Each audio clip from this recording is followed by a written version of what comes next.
전남대 통합 10주년을 맞아 통합 효과를 분석하고 발전 방향을 모색하는 두 번째 시민 토론회가 열렸습니다.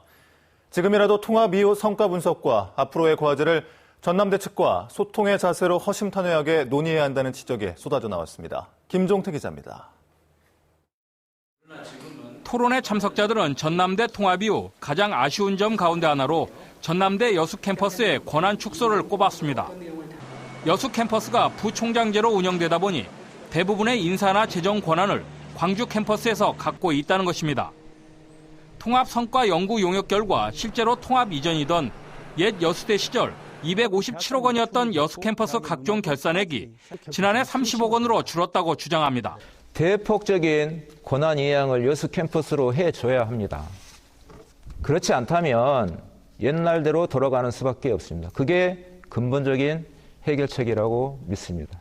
또한 여수 캠퍼스의 시설 공사 계약도 통합 이후인 지난 2010년부터 15년까지 66억 원에 불과하며 이 가운데 16억 8천만 원만이 여수시 지역 업체에 발주한 것으로 드러났습니다. 전남대 통합이 지역 경제에 미치는 영향이 미미하다는 증거라는 것입니다. 이런 상황에서 전남대가 통합 당시 약속했던 대학병원 유치와 한의대 설치를 지켜야 한다고 강조합니다. 통합을 통해서 지역과 어떤 상관관계를 보이느냐 이것을 논의해야 될 것 같습니다. 하지만 전남대는 통합 이후 이런 모습은 보이지 않았습니다.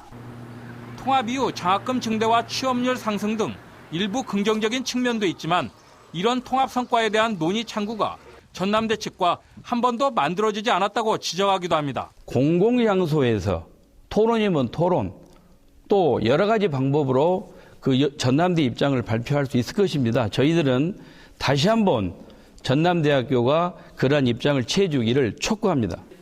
이번 시민토론회는 전남대 통합 이후 10년의 변화와 성과를 심도 있게 분석한 뜻깊은 자리였다는 분석에도 불구하고 정작 당사자인 전남대 측이 두 차례 토론회에 모두 참석하지 않아 아쉬움을 더했습니다.